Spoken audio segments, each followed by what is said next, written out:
Welcome everybody for joining this CBRL webinar. What are we talking about? When we talk about moderation in contemporary Jordan with Dr. Jeffrey Hughes from the University of Exeter and Dr. Philip Proudfoot from the University of Bath. My name is Carol Palmer, and I am CBRL's director in Amman, and I'm speaking to you from Amman today.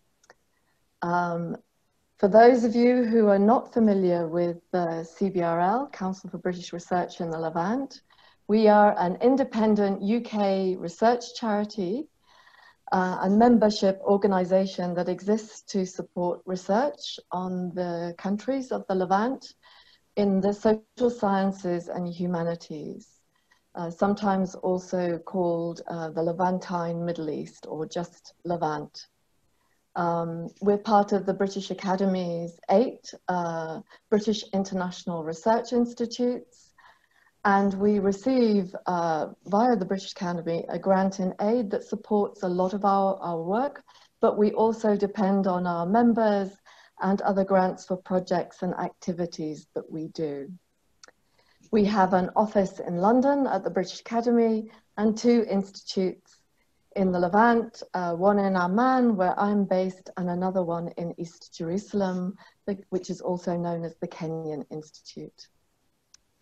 Normally, before COVID started, we have a very lively, active series of events locally, and an active community of scholars with us.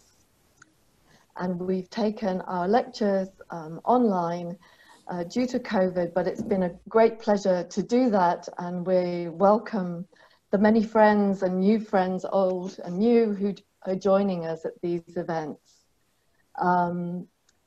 We hope that you enjoy today's webinar and that you will also join us for future events online. And do take a look at our website for upcoming events, and also sign up for our mailing list if you'd like to receive our news and blogs and various reports on activities monthly. So to introduce you to today's speakers, Jeffrey Hughes is lecturer in anthropology at the University of Exeter.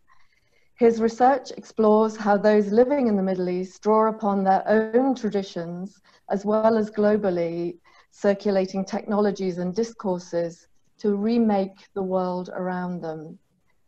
And his first book, Affection and Mercy, Kinship, Islam and the Politics of Marriage in Jordan, is due to be published next year with Indiana Press.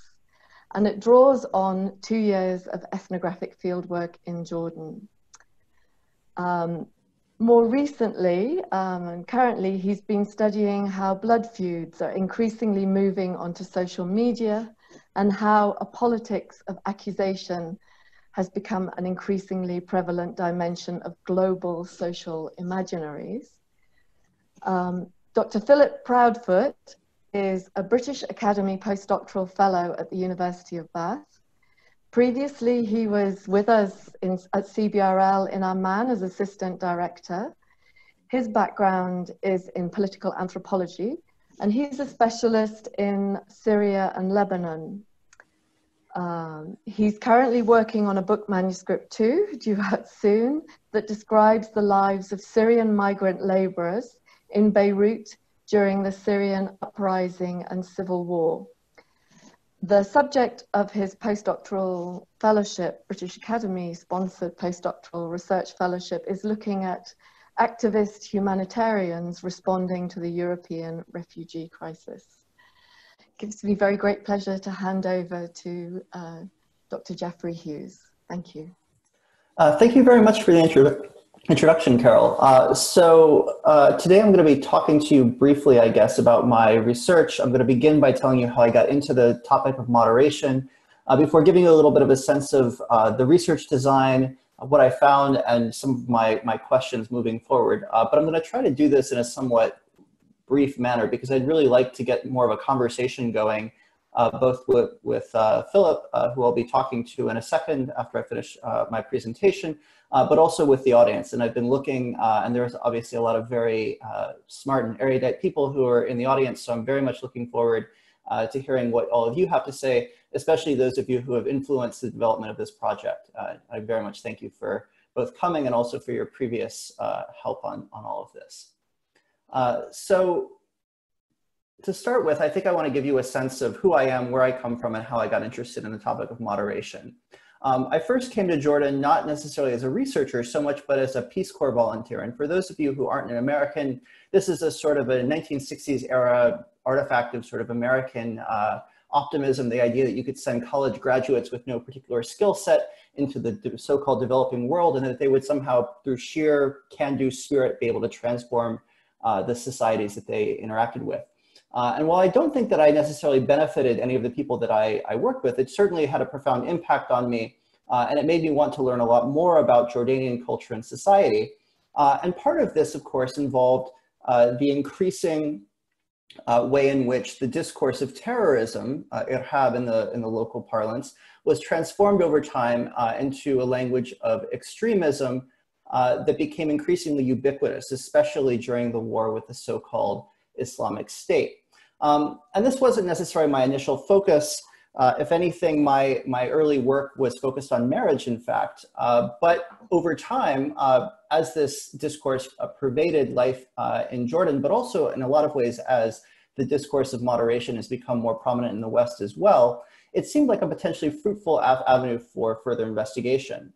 But what really, I think, piqued my interest was the work of Gillian Schwedler, who's a longtime observer of Jordan, who's written some very interesting books, particularly Faith and Moderation, where she develops an analysis of the so-called moderation inclusion hypothesis regarding the Muslim Brotherhood's involvement in politics in Jordan and Yemen, but even more so in a review article she wrote entitled, "Can Islamists Become Moderates?" What I found particularly interesting about this review was how she showed how the concept of moderation had basically moved in political science from something that initially emerged in debates about whether communists could be included, and socialists more generally, could be included in the democratic process in Europe. And in the post-Cold War era was sort of transformed into a discourse about whether Islamists could be included in the political system in the Middle East. And yet there's a sort of a profound irony that I saw at the center of her review article, which is that despite all of this talk of moderation and a sort of veritable spilling of ink over the topic, there was actually very little agreement amongst different political scientists about what they meant by moderation. The concept seemed to be somehow self-evident, and yet there was a lot of disagreement among different political scientists about what the concept actually meant. In fact, a lot of them were mutually incompatible. For instance, if you take it to mean moderation is a respect for democracy, but most of the society is illiberal, then you can't very well say that moderation requires a respect for liberal democracy without finding yourself in some very confusing contradictions. And so I sort of projected this back onto my previous experiences in Jordan, but I also began to think about this in terms of the ways in which discourse was unfolding online, and obviously in the West as well, where the concept of moderation also has a certain purchase even in Western politics itself. And this led me to try and design a project around really getting at what this value of moderation meant, not just to sort of elites and sort of policy thinkers, and certainly not just to Western commentators, but to everyday people, the sort of people that I had come to interact with when I was a Peace Corps volunteer in a small village in Jordan. It was this sort of world that I wanted to really understand, and how a concept of moderation, which had initially sort of been viewed with as a sort of a quotidian sort of thing, you might refer to someone as being mu'tadil, or sort of a moderate person, and it not have a very sort of particular meaning, has become increasingly politicized.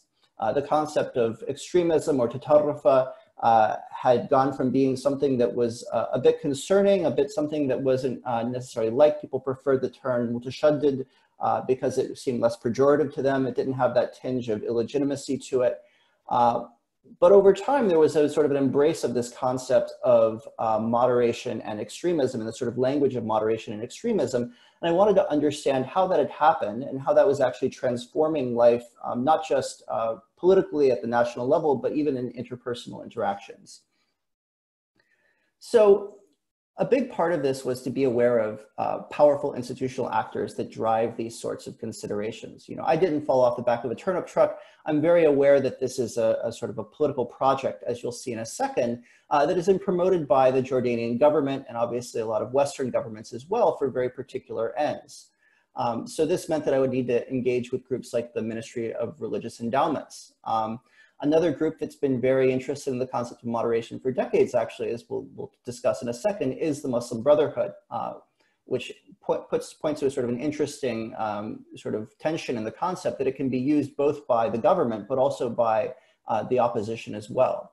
I also knew that I'd need to interact with the media, another pillar of modern society that's very important in disseminating ideas in general, and one that has likewise been very interested in this concept of moderation as well.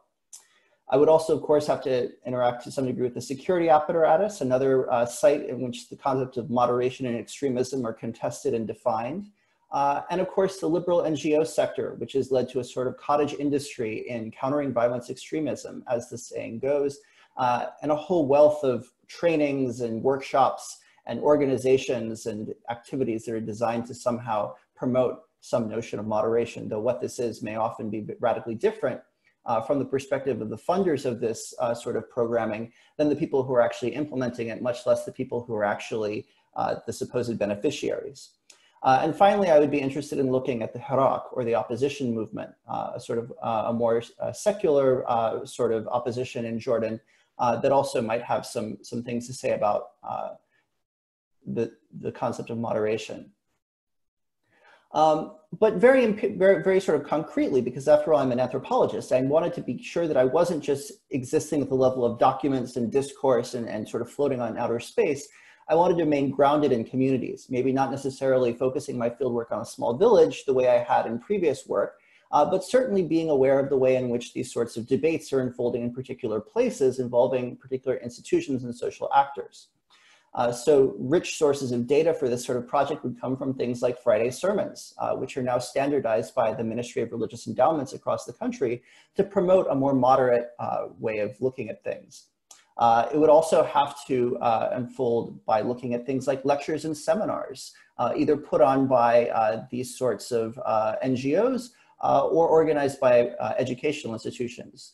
Reading groups would be another place where people would struggle with the sort of ethical dilemmas around moderation. Also trainings, political meetings, informal conversations, and somewhat sort of controversially perhaps, or some atypically for anthropology and ethnography, by reading books. You know, that it's because it's not necessarily true that everybody who embraces the discourse of moderation is hyperliterate. Many of the people who promote this discourse are in fact hyperliterate. So it's very important for me as a researcher to also sort of engage with the topic through the various forms of knowledge production and that the sort of these people engage with themselves. So as you might expect, Jordan is a very diverse society. It's a very connected society. There's people from all over the world, you know, who come through Jordan. Jordanians go all over the world. There's a very lively trade in books from all over the world. There's a, you know, sort of biographies of Che Guevara can sit alongside exegesis of the Quran and biographies of Stephen Jobs, and that's just fine. And so I would have to somehow understand what moderation meant to the whole sort of sweep of Jordanian society, mobilizing myself and moving between these institutions, but also trying to make some more general conclusions about what moderation means, where the concept comes from, and what it means to people today. So my big finding and my thesis here is that moderation is both more and less intrinsic to Islam than I thought. And I'll try to explain what I mean in a very precise way by this, because I think it could be taken the wrong way. I think in a very basic sense, there's this idea of using a spatial metaphor for making a normative judgment about orthodoxy and deviance from it that definitely has a long and very sort of well-documented genealogy in Islam.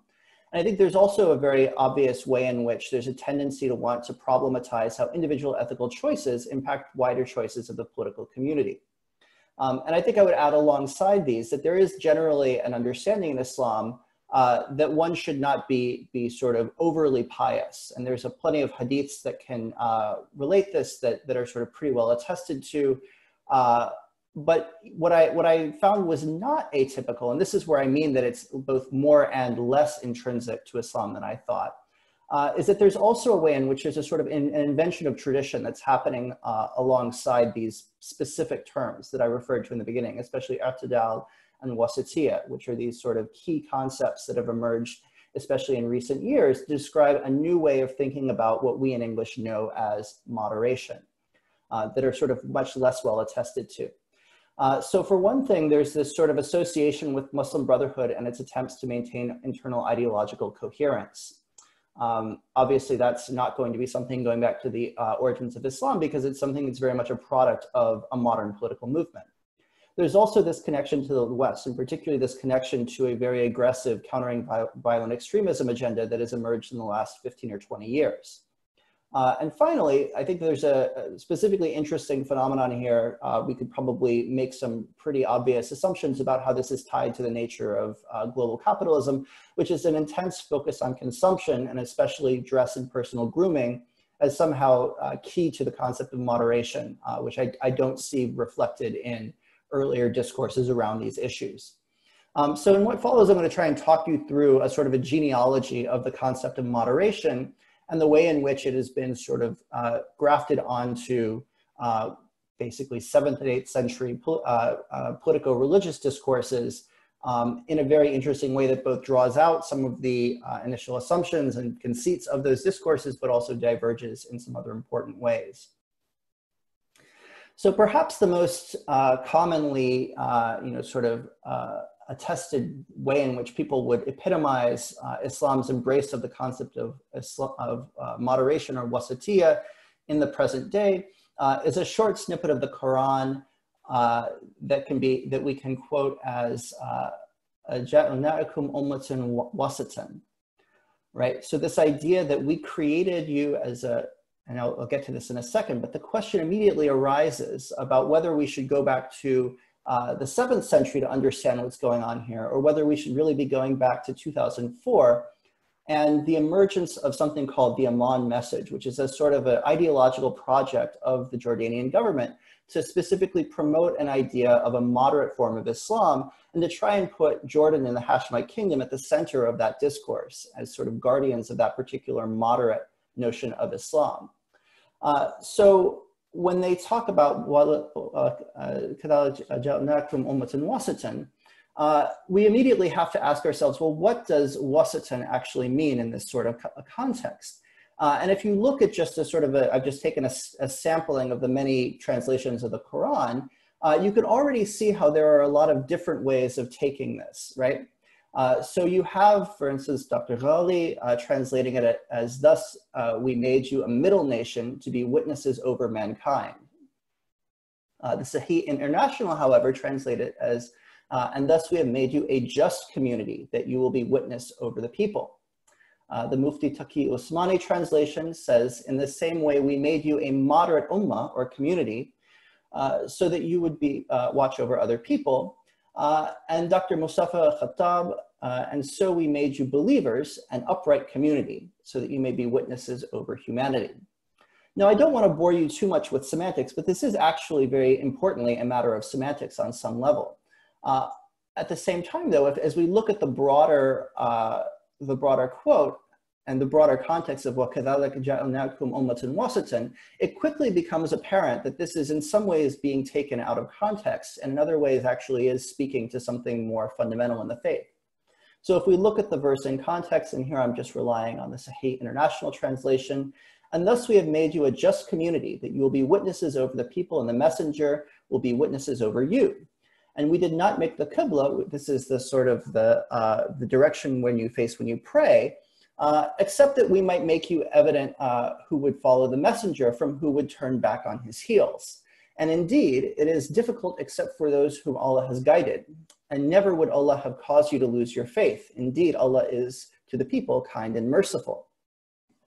So what I think is striking about that is you take one of the most central aspects of Islamic devotion, this idea of praying towards the Qibla, and the way in which this becomes crucially about a sort of a centrism or moderation, or a sort of being a people of the middle, if you will, but very much in the frame of ritual practice, not necessarily about ethics, certainly not really clearly about politics in a straightforward way, though of course I think the idea of praying in a particular direction obviously does have some pretty key political ramifications to it, although we might not want to lean too heavily on this language of politics as being a distinct sphere of life.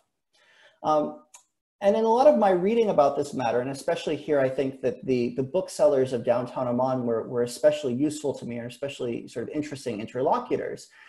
There's actually a sort of an interesting precedent to all of this.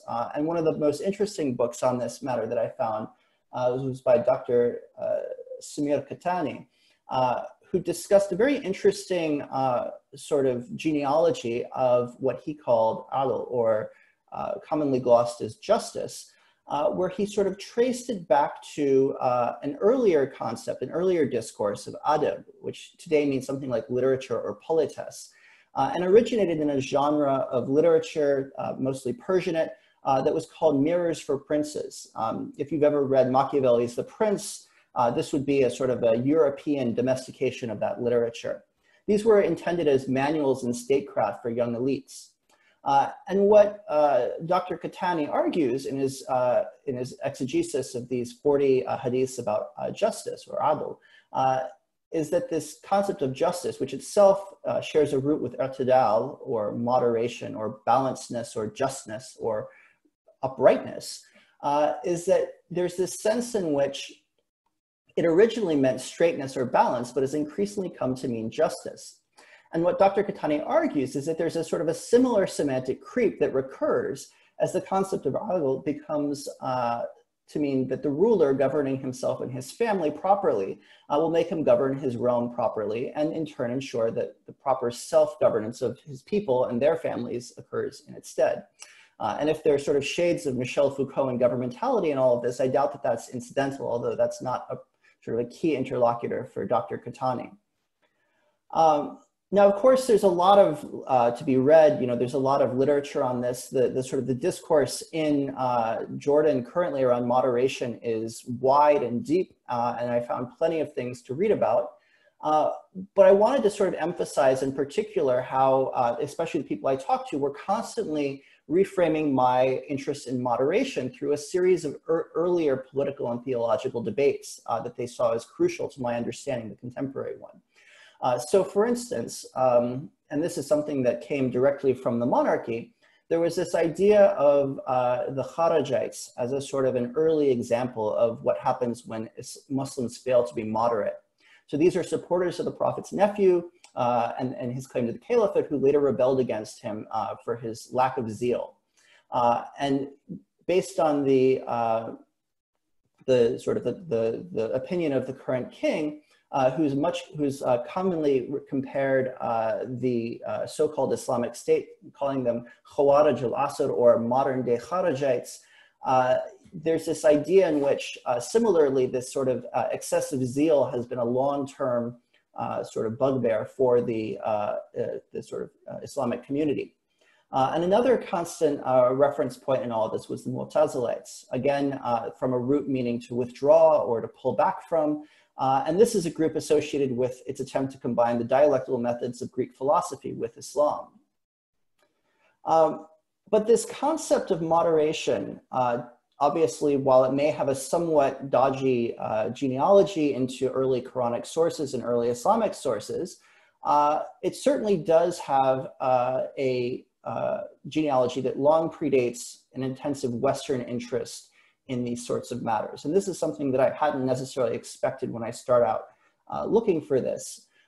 So the concept was taken up very vociferously, actually, in the 1980s by the Muslim Brotherhood itself. And this seems to have largely been in response to various splinter groups that broke off, claiming that the Brotherhood was not sufficiently pushing its its interests against central governments. One of the most famous was a group called the Brotherhood of Muslims, or more commonly known in the press as Takfir wa Hijra, or excommunication and retreat from the world. And you can see in many ways Yusuf al-Qaradawi's classic Al-Sahwa al-Islamiyya, Al-Judud wal-Tatarruf, as a sort of a reaction against this, although he doesn't name them per se. And what he argues in this book is basically that Islam itself is obviously a very moderate religion. And he claims that the tendency in Islam that he represents anyway is going to have to be concerned with with moderation as a key value. Now, what's interesting, I think, about the way in which he does this is that already we see this blending again of the sort of the ethical and the political in some really important ways. So it's very important, for instance, that he not address the actual target of his critique, but only very obliquely, right? That one shouldn't directly critique others, that one certainly shouldn't be directly accusing other Muslims of unbelief, and that in fact this is a sort of a central paradox in a lot of his writing, that you have to somehow correct improper belief without necessarily accusing people of being unbelievers, which is of course a sort of a delicate tightrope to walk. Now, another way in which the discourse of moderation, I think, has really evolved and changed over time is precisely in the way in which it has come to focus on the body and on particular consumption patterns.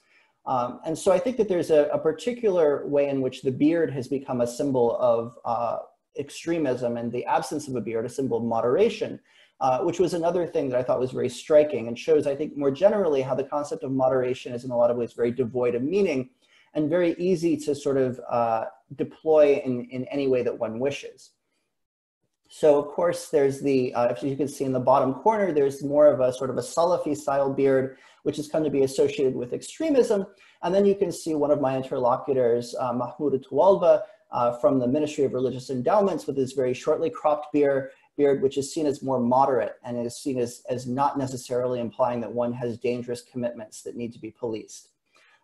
This can go in actually in quite humorous directions, though, because in the case, for instance, of one friend that I had who had gone to the Emirates to work, gotten interested in becoming what he called a hipster, come back with a long beard, which consistently terrified all of his family members, led to really intense concern from his mother in particular, who kept begging him to shave it off. But as he said, "I'm having fun with my beard." So this play of symbols and these ways in which these empty signifiers come to be so loaded with meaning and sort of to, sort of express deeply held ethical or political commitments is, I think, something that's particularly interesting about this phenomenon and worthy of note.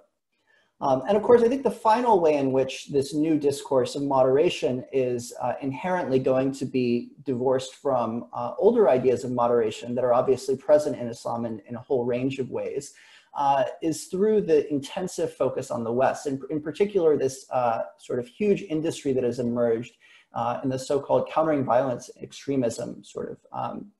It's a very sort of common thing. It's something that's become very central to both the United Nations efforts in Jordan, to USAID. Some of my interlocutors told me about, sort of the immense amounts of money that are spent on hotel rooms and food and per diems, this whole sort of political economy that's grown up around these conferences and workshops and events, a whole sort of career trajectory that takes young, sort of promising leaders and sort of allows them to experience all of this hospitality, but then obviously because of the focus on youth and the nature of the employment trajectory also is a sort of very steep pyramid in terms of jobs, and often leaves people a little bit unsure of what to do with themselves once they get to be in their 30s or 40s.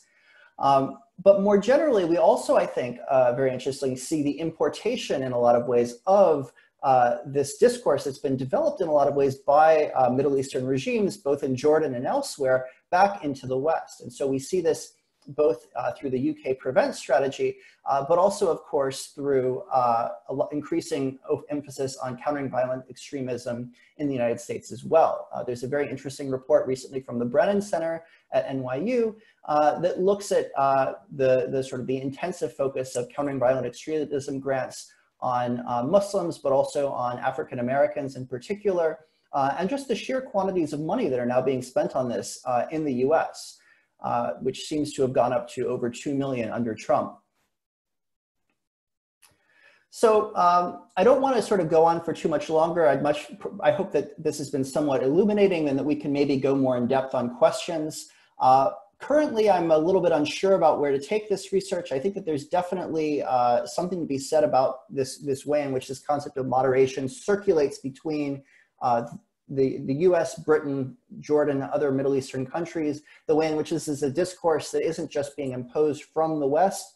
And in fact, actually, in some ways, I think there's evidence that, if anything, there's actually an importation in some ways of Muslim and Middle Eastern concepts of moderation into the West happening now, which I think is very interesting. But I think I have to temper some of my enthusiasm for all of this research with the realization that especially at this current moment, the discourse of moderation is not very much to be seen. You know, the sort of the emergence of the pandemic, the sort of the ubiquity of COVID-19 discourse has really pushed a lot of these discussions, at least out of my consciousness and off of my radar. So I've been trying to follow up on this stuff, but in some ways I'm a little worried that I may be doing a sort of a salvage ethnography of the world as it existed 6 months ago. Whereas now, even if the discourse of moderation comes back, it's going to come back much more in a framework of biosecurity and be shaped in a lot of ways by the increasing political imperative and to manage populations, not necessarily around the fear of terrorism, so much as around this fear of epidemic infection. And I'm not necessarily sure how that will work, or even if moderation, and especially not these words itidal and wasitiyya, will figure prominently in those discussions. But I guess only time will tell, and the fact that you're taking time out of your day to come here implies that there is some interest and that I should push forward with this on some level. And I'd be very interested to hear what you think is useful about this research and how I could make it better meet your needs and answer your questions. So thank you very much. Thank you, Jeff. That was an excellent talk. And I think that some of the things you did like really well is what the best anthropology does, which is you took a concept that sometimes seems quite obvious to us, then shows that behind it, there's massive amounts of contradictions, different narratives, different points of origin, and blended it all together.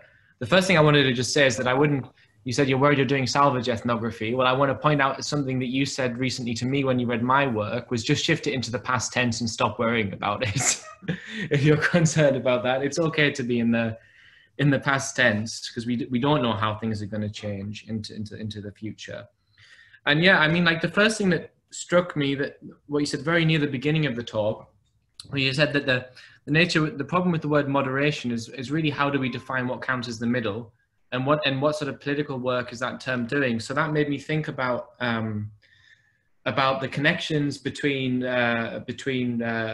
moderation, being moderate within Western political ordering, and being moderate in the West, and being moderate in the Middle East, and how those two things overlap, and what political work that term is doing, and to what extent is the term itself actually sort of an empty signifier that can be filled, and should we be using it as an analytic category at all? Is it a useful concept, or is it just a really big empty box? Well, I would definitely not recommend using it as an analytical category at all. So my approach has been to treat it solely as a sort of a type of discourse, a sort of a thing that exists in the social field, and then basically to see what it does. And I think that that's actually a much more interesting and fruitful way of approaching the topic than trying to sort of define it. Now, there may be that there is some way to define moderation in a coherent manner. I'd be very interested if someone has a way of doing that. But I think a lot of the attempts to do so have basically failed. And that the more interesting work is to ask, well, why is it that this concept that has so little meaning, nevertheless, is so useful to people? And I think that really sort of comes down to something about the way in which it's mapping a whole bunch of very complicated ethical and political commitments onto this very simple seeming spatial metaphor, and allowing the conflation of a lot of different things that happen to be useful to the people who are doing that. Yeah, and I mean, certainly we see that like in the case of Syria, what the notion of moderate does there, and how Bashar al-Assad used that in a particular way in order to delegitimize forms of opposition, 100% we see that it takes on a completely different meaning in different contexts. And on that point, by the way, the story about the hipster with the facial hair, exactly the same story happened in Lebanon. So it's it seems to be a region-wide phenomena that hipsters are being targeted for being ostensible jihadis. And I remember whenever I would return from Jordan, when I was working at CBRL, I would always be cautious about having too much of a scraggly beard myself, in case the border guards at Heathrow thought that perhaps I'd become a white jihadi and I was returning from Syria or something like this. And I was once subjected to extended questioning when I had a particularly scraggly beard. So maybe we can put it down to not having a moderate body, like you suggest. Never been a better time not to be able to, yeah. What, sorry? Never been a better time not to be able to grow facial hair, right? So, yeah, definitely. And yeah, so yeah, I mean, like, I like that slide at the end where you brought up prevent and these sorts of things that we tackle in the UK, because obviously a lot of my like current research with activists trying to help refugees settle in the UK and things like this, that they encounter that sort of prevent agenda. So I was wondering if you could talk like a bit more about the political economy around these tackling violent extremist workshops, because to me that's particularly interesting as a political anthropologist, what service it's doing there and how it maybe disconnects, or where there are disjunctions between that and Islamic conceptions of moderation. Yes, so there's a lot of stuff being funded by the Jordanian government itself, both through the Ministry of Religious Endowments, but also through a whole bunch of NGOs that are supported by the Jordanian monarchy. There's also a lot of international funding for this sort of stuff. So obviously USAID and the US State Department are big funders of this sort of stuff. But it's not just the US. Britain also is interested in investing in this sort of stuff. I was surprised actually that Germany has also invested pretty heavily in this sort of stuff recently as well. And it's not even just governments. There's also, if people are familiar with, there's the NDI, which is the National Democratic Institute, the National Republican Institute, which are basically arms of the main American political parties. And they're also very interested in promoting this sort of work. And then the German political parties have also recently begun to basically mimic this model and do the same thing. So there's the Friedrich Naumann Foundation, I believe it is, and basically every German political party has a sort of a named foundation that does this sort of work. So from the sort of the Rosa Luxemburg Foundation, which is of course for the left, to the sort of the Free Liberals and the sort of the Social Democratic Party, the SDP. Yeah. So you have a sort of a very large number of these sort of international and local NGOs that are basically then chasing a sort of a who's who of people who are seen as movers and shakers. They often come from somewhat well-connected families, but obviously they also have to be charismatic. They have to be good speakers. They have to be the kind of people who have, you know, big social media followings. And then there's basically an attempt to encourage them to attend various types of workshops. These are often held at the Dead Sea or in Petra or in other places. So you get to go and you get to sort of take pictures of yourself doing these things. And you get to network with other people who are seen as sort of future leaders. Now, it's not exactly clear to me that this is actually good for their political careers particularly, or that this is actually in some ways not creating a big wedge between a lot of obvious political leaders and the very people who they would normally represent by basically singling them out and associating them with institutions that may have sort of a lot of suspicion about them amongst everyday people. And also, of course, getting them accustomed to consumption patterns and lifestyles that are not going to be readily legible to people within their communities.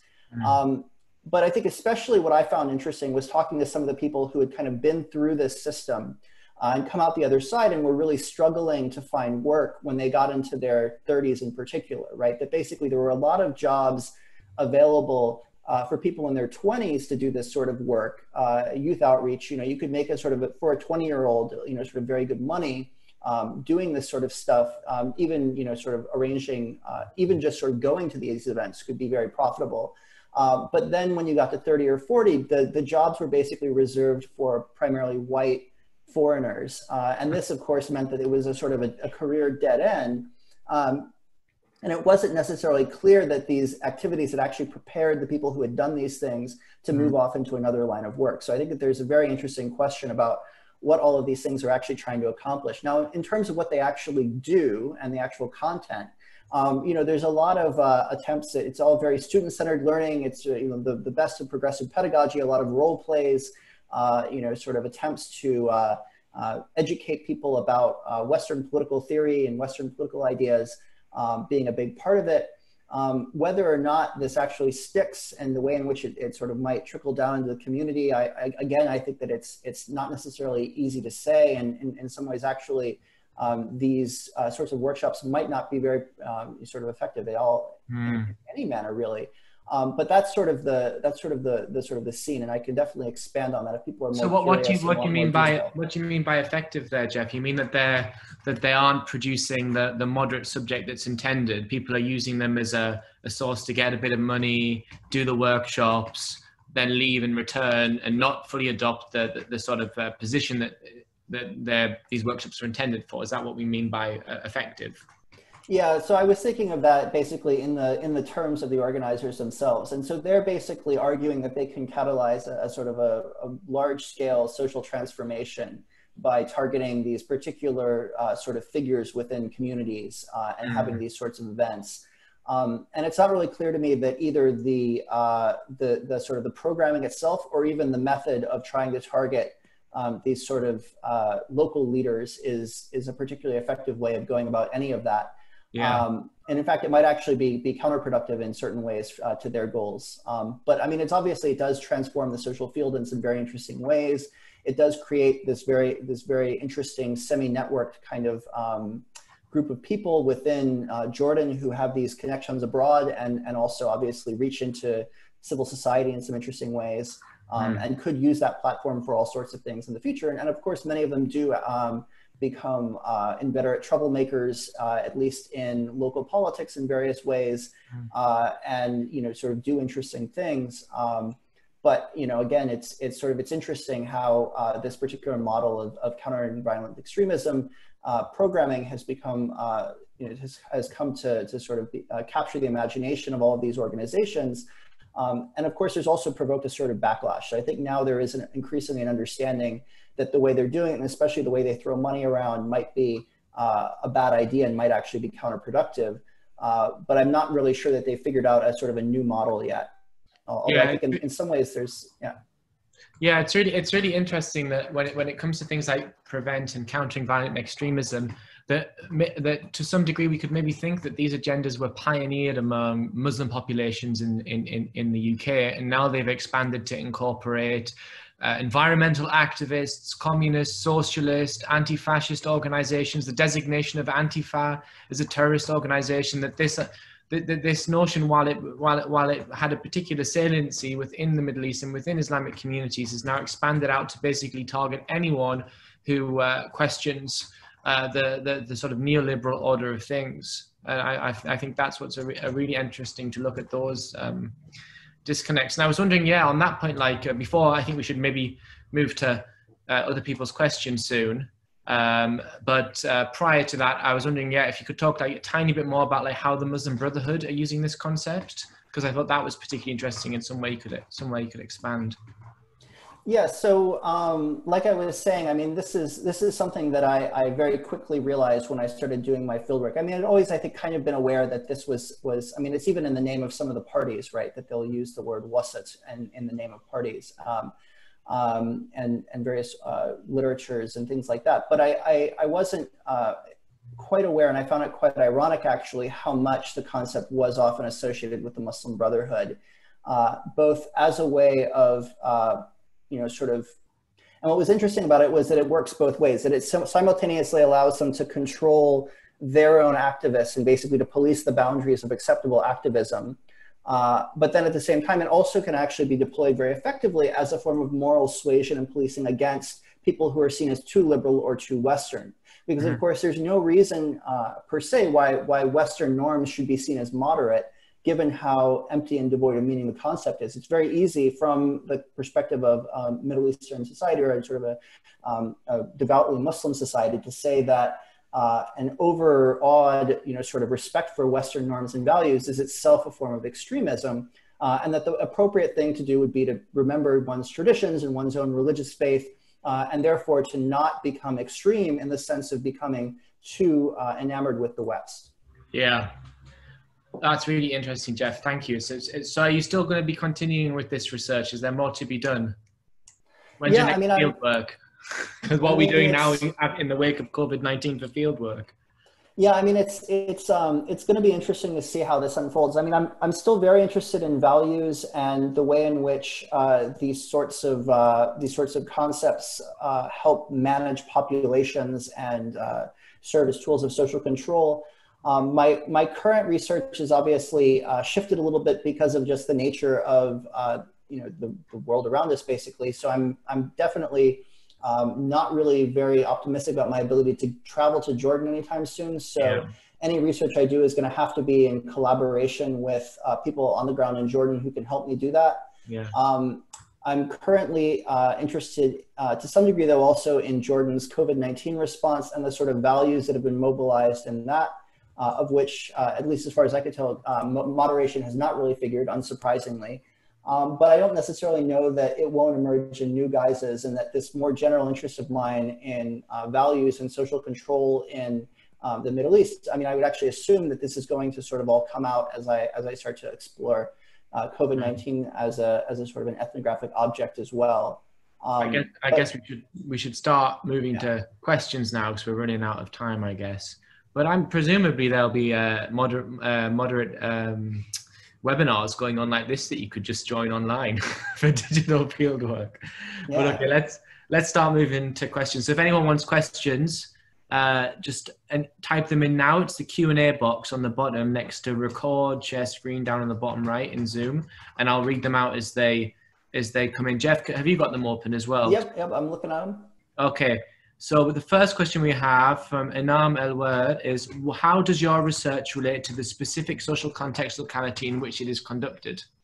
There's multiple questions, so we'll do the first one, then we'll do the next bit. Yeah, so I think that it's very important that this is a very Jordan story in some ways, because the Hashemite monarchy has invested very heavily in promoting itself as a guardian of quote unquote moderate Islam. So I think that there definitely is similar stories that you could tell about Egypt and Syria. Both of these countries have also mobilized the concept of moderation. Even when Qaradawi was writing in the 80s, he had to, in some ways, I think, sort of claim back the concept of moderation from the state, the Egyptian state, of course, that is, to do so.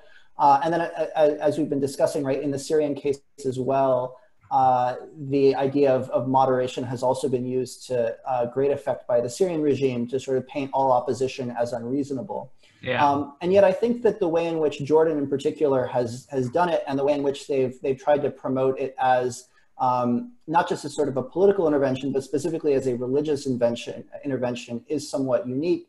And I think in particular, the way in which this has led to an increasing role for the Ministry of Religious Endowments in society, and especially increasing control over religious discourse throughout the country, especially through the standardization of weekly weekly Friday sermons in the name of promoting moderation, is something that is a little bit of a Jordan-specific story. And certainly the way in which Jordan has tried to disseminate its own idea of moderation internationally is, I think, something that's a bit unique. That's very interesting. So we've got quite a lot of questions coming in, so let's move on to the next one from Gillian Schvedler. So the question is, and I was interested in this, it's a very good question. Are people talking, writing, reading more about moderation as a position, or is it a process, or is it more a process of becoming moderate, regardless of the diverse ways the term is used? Yeah, and I wanted to ask something very similar about that, because I was wondering, with your a significant part of your talk was given over to particular textual meanings, right? How far do those textual meanings connect to what people then do when they become moderate? Yeah, so I mean, what's interesting to me is that there's this spatial metaphor that sort of sits at the front. I think it's sort of, anyone who speaks Arabic, their first thought when they hear these terms is a sort of a spatial metaphor. Yeah. But then very quickly, there's a sort of a diversion into a lot of talk about affect. And so it's a lot about, you know, and I think this comes out in the idea of being multidil in particular, which is moderate in a certain sense, but it also means sort of easygoing, compassionate, you know, it's sort of a good person, right? So it very quickly sort of becomes about ethics and affect and about how you present yourself, about being kind, about, you know, sort of arguing in a very particular way that's sort of constructive and supportive and not, you know, sort of aggressive. And then that in turn gets sort of becomes a sort of a political thing, because the idea is that you have to then be a person in society who is sort of encouraging greater social cohesion, certainly not promoting discord or fitna or whatever. And then this is where we sort of then get up to the sort of the more meta-political discourse, which becomes about these different political forces in society all trying to claim, no, we're actually the moderate ones. We're the ones who support social cohesion. And it's actually all of our enemies who are weakening social cohesion. When they start making those claims, do they refer back to text to say, no, this is the meaning, this is the real meaning of moderation, this is, so we are the authentic ones? Or from what basis do they make those claims to be the true moderates? Yeah, that's actually a good point, because I mean, the text kind of sits in the background, but the text doesn't actually, I think, help people contest at that level. So I think a lot of times it becomes, again, very much about affect and very much about how one presents oneself. And one sort of immediately discredits oneself by having an inappropriate affect in a lot of these conversations, or engaging in political behaviors that are seen at a sort of another, again, as the sort of meta level, as not, you know, sort of conveying the affect of, you know, sort of social cohesion and pro-sociality. Yeah. Okay, let's move. Next question, very good question as well. Can you talk a bit more about how gender relates to discourses in moderation in the Middle East and women's position on that discourse? Yeah, I mean, I think that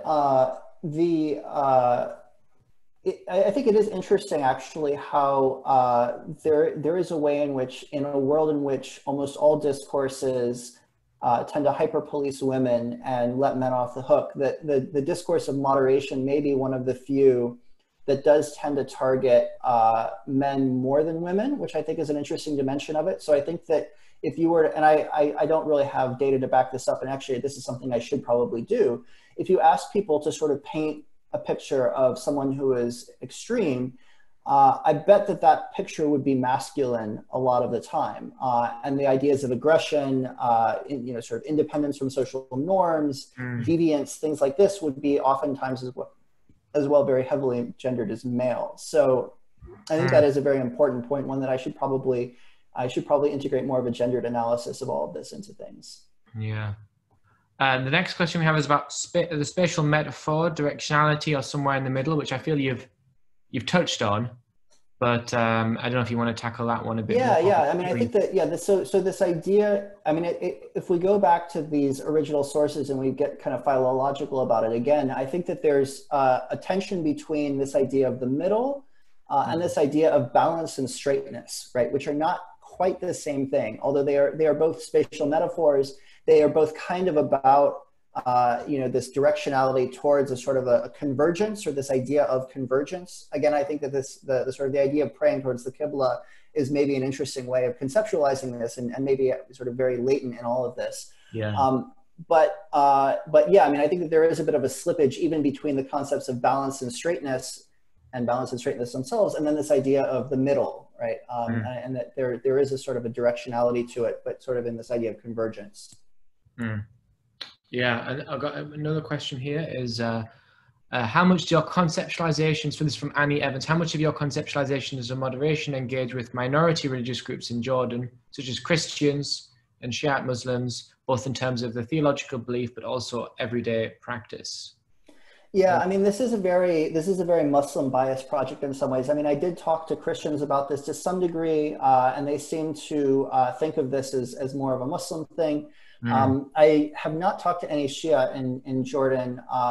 There's not a lot of Shia in Jordan, and they've been keeping a very low profile since there was some retaliatory violence, especially in the wake of the war in Syria. There was a small number of Shia in Karak who were basically driven out of the community.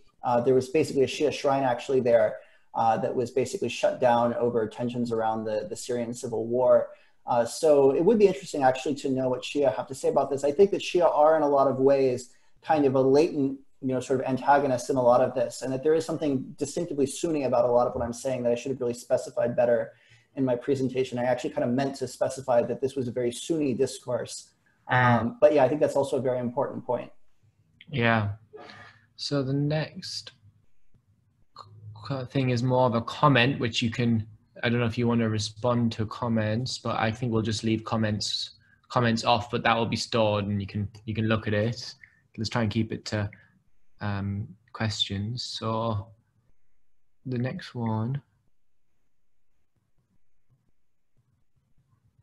Okay, well, potentially off-topic question, but do you think that the return of the so-called Afghan Arabs that fought in the Soviet-Afghan War, that came back, bringing with them an extremist account of Islam? I'm not sure if that, I think that seems a bit off-topic, Jeff, if you don't want to answer that one. Which one is this? This is Odetta Pizzini-Grilli. Do you think that the return of the so-called Afghan Arabs that fought in the Soviet-Afghan War then brought back with them an extremist account of Islam? Oh, well, I mean, I think that definitely there was a lot of this does. Oh, sorry, it continues. Okay, never mind, sorry. I'm getting confused by this technology, sorry. Oh, yeah. No, I'm trying to do too many things at once here. I apologize. So I think that,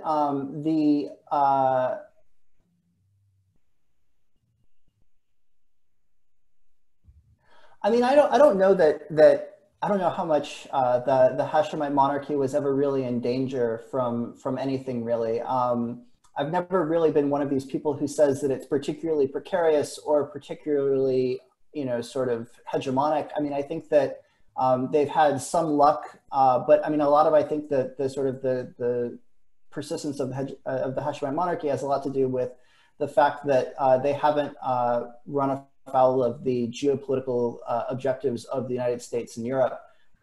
And as a result, they've always enjoyed a lot of patronage from them, and that's provided them with a lot of money that's allowed them to give people job opportunities, in countering violence extremist workshops or otherwise, or in the military or other places, which has generally made Jordan a sort of a pretty calm place for the last 20 or 30 years comparatively to other countries around it.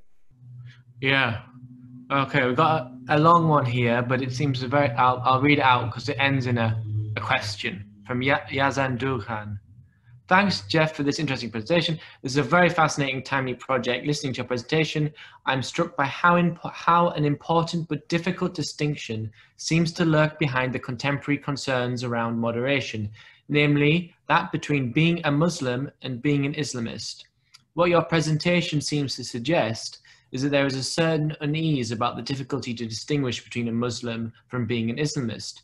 In a sense, an extremist Muslim is a threat because she or he can be an extremist Islamist. Is this perhaps less about the Middle East versus the West and more about how the state construes and tries to manage religion? Yeah. I mean, I think that that's definitely true. And I mean, we could even sort of take it a little bit further maybe and say that looking at both the way that the concept of moderation circulates in the West and the way it circulates in countries like Jordan is that it's about the way that the state tries to manage populations more generally, right? Yeah. And their beliefs more generally. So I think that that's a really good point. Yeah, that there's this question about the relationship between being an Islamist and being a Muslim, which is very important here. And this idea that you can sort of cross a line from basically being devoted and committed religiously, but then sort of there's this point where it becomes supererogatory to the point where maybe you are actually sort of weakening the internal cohesiveness of the community. And then at that point, you become a threat to, sort of the community in a sense, which is seen as antithetical to the point of Islam from most people's perspective. Yeah, I think that point's really particularly interesting, is to show how that these arguments are really around like trying to control a population's belief in order to maintain a particular status quo or whatever, and to show that there's nothing particularly exceptional here about Islam. It's just, this is one set of beliefs that the state deems to be dangerous. And also, it could also deem other sets of belief, for instance, Extinction Rebellion, to be dangerous. And that's a nice way to sort of de-exoticize and de-orientalize all of these discourses and show that they're ultimately part of this sort of governmentality, if we want to call it that, an attempt to manage public. I think it's a very interesting point. Okay, let's keep going. Miriam says hello to us both, and she says, you touched on how the more present idea of moderation also relates to global capitalism and consumption patterns. I was wondering if you could elaborate more on whether you think there's a connection to the idea of moderation and a broader understanding of globalizing neoliberalism in regard to the containment of oneself or the self. I think that's also a very interesting question. Yeah. I mean, I definitely think that it's, I mean, in some ways, I tend to view the whole sort of Salafi phenomenon as very much about consumption, about wearing the right clothes. I mean, that it is sort of like a subculture in a lot of ways, but just one that happens to take its cues from 7th century Arabia rather than say, sort of listening to punk rock and dyeing your hair red or whatever. And I think in that regard, that it's no wonder then that especially when political leaders, both in the opposition and in government, see these new sorts of subcultures emerging that are very much based around consumption, that then that's going to make their idea of dangerous dissent also be shaped around ideas of consumption, which I think is in particular why maybe the beard becomes this sort of key shibboleth. That's that makes a great deal of sense. Okay, here we go. Next one.